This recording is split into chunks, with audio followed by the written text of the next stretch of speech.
Okay.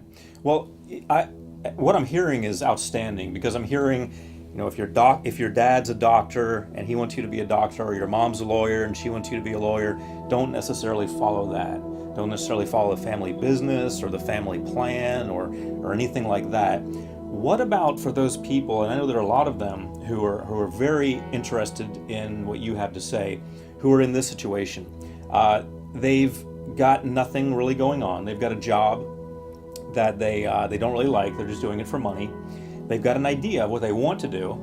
Perhaps it's a lady who wants to publish children's books, for example. I hear that a lot, and I think that's a wonderful idea.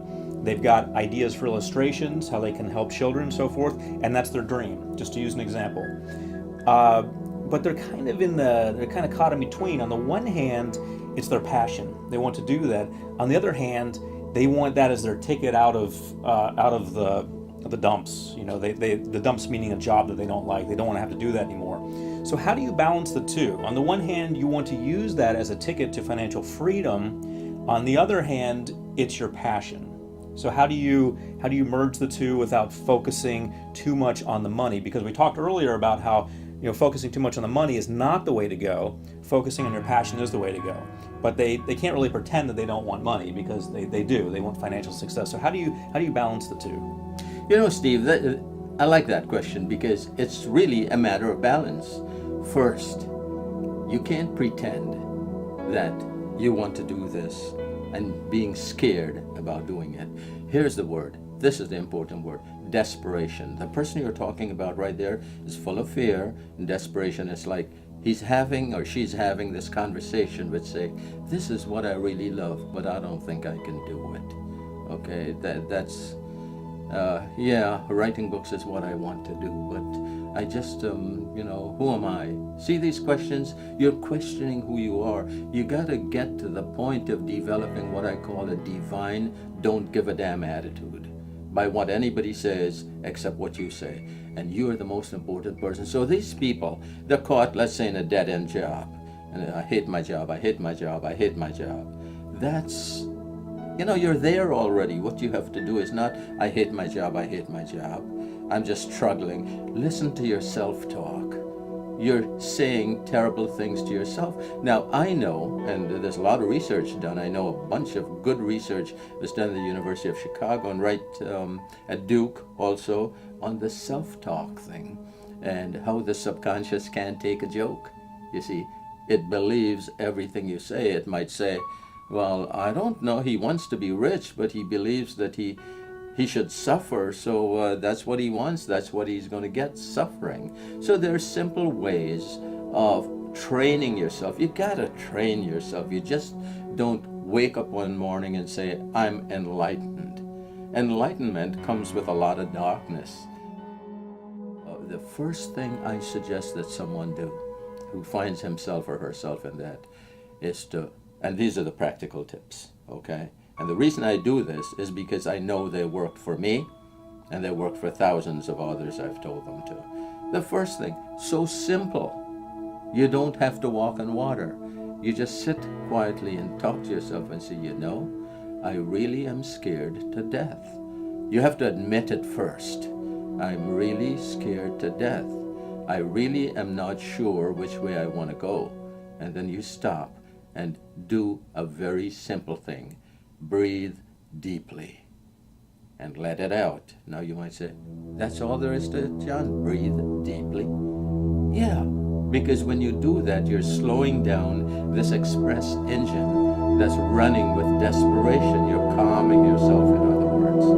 And after you do that for about a minute or so, you will find the questions don't seem to bother you as much. Now you feel a little bit relaxed. It is in the relaxation stage where you might get the message which says, don't bother, chemistry. It's okay, that was good. You'll use it one day. And then your conscious mind will come in again. How am I going to use it one day? I just want to write books. I am not going to write a book about chemistry. And then it might flash through your mind that one day on a stage, speaking to thousands of people, you will tell him exactly this. Guess what? The most abundant element in the universe is the element of hydrogen.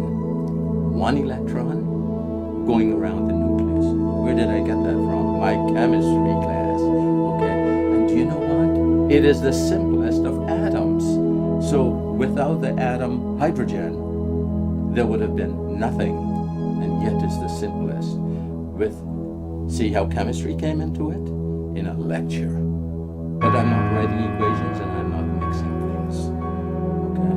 You just have to open yourself for the messages to come. We're being bombarded by all kinds of messages. Right now, as we're doing this, there are cell phone signals all over. There are television signals and radio signals. If we were to hear them all, we'd be driven nuts. So we discriminate. You will hear the telephone signal when there's a little sound from your cell phone or a vibration, and you pick it up and you're tuned into that. So we are absorbing, we're surrounded by all kinds of messages. What we have to do is wipe out the desperation messages. I think one of the greatest enemies of wealth is desperation. We see it in the marketing field, the internet marketing field, in which we dabble every once in a while. Internet marketers, many of them market and they hate it. Teachers, many of them teach, some of them hate it.